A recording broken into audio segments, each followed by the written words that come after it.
It would be just so easy to be a Democrat. The answer to all the problems that come before us is the same. Give them the money. Give more money. You have a problem? We'll give you money. Oh, is that a problem? We can give you money. And then they smile. And, we were so helpful, we gave them money. Even if there isn't any evidence that throwing money at the problem is really addressing it, that's the solution. It's very easy. Whereas on our side, we realize where the money comes from.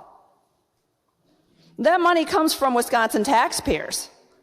Taxpayers who are already severely financially stretched. I worked to find sustainable long-term solutions, and I will continue to work to find solutions to this issue. I sincerely hope that the folks on the other side of the aisle will work with me on finding something other than give me the money, which isn't sustainable and isn't working. This bill addresses the maximum number of children allowed in a classroom. All of the proposed child care bills, this one definitely has generated the most controversy. I predicted a tax on quality would start immediately, and they did. Key messaging was ignored, and the 8 months or so of research and listening to child care stakeholders went unacknowledged. These are the facts. The decision to evaluate ratios was discussed with experts in the field of child care. I remember a provider who said, "We need help now." I understand that we want everything to be perfect, but we need help now. She described a situation where a friend ran a child care center also, and they would have a teacher that wouldn't be there. All of the parents in that child care center now would not have care when that teacher wasn't there. Whereas if they had some flexibility, they would be able to spread those children out for the day. We were very encouraged, though, when we continued to look into ratios, when we saw that DCF, in conjunction with UW-Madison's Institute for Research on Poverty, agreed.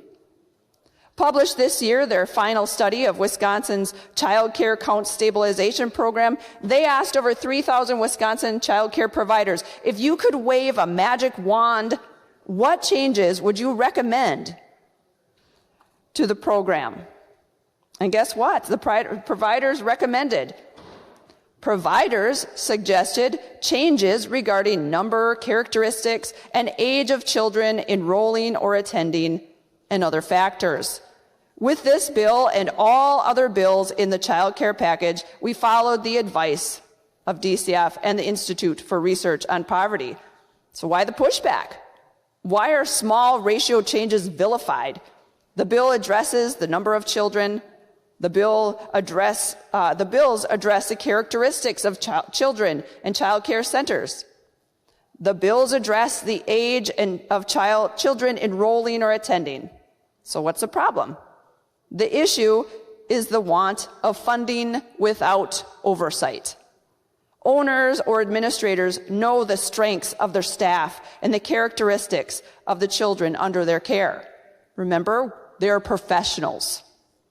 The max ratio adjustments are small. But wait, the bill gets better. A huge issue that has been brought to my attention over and over again is how 4K has taken away child care centers' profitability. Historically, the 4-year-old range allows more children per teacher. The money earned here compensated for the less profitable age ranges, like the 1 to 4 teacher to infant ratio. Currently, public schools are allowed to have a greater number of 4 and 5-year-olds in care than child care centers. There are no state regulations addressing teacher to child care ratios for 4K. This bill creates an equal playing field between public schools and daycare centers. We're supporting and empowering our child care centers, owners, operators, and parents. Pay attention. Again, this is the important part. The ultimate power and decision-making remains with the child care center owner or administrator. They can use a little flexibility in their numbers. Child care professionals may choose to flex staffing ratios dependent upon behavioral concerns of children in care, health needs of a child, and skill and expertise of their staff. At the provider's discretion, and due to circumstances beyond their control, if a parent requires unplanned assistance for part of a day or even a full day or two during a week, and the slight ratio change allows a provider to say yes to that parent, so that parent doesn't miss work, isn't that the right thing to do for the right reason?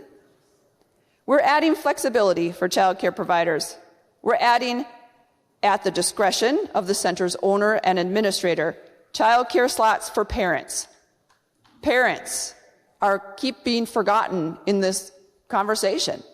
Parents need care, and they need care now. Child care counts didn't help with that. We need to find solutions. Thank you, Mr. Speaker. The vote is green.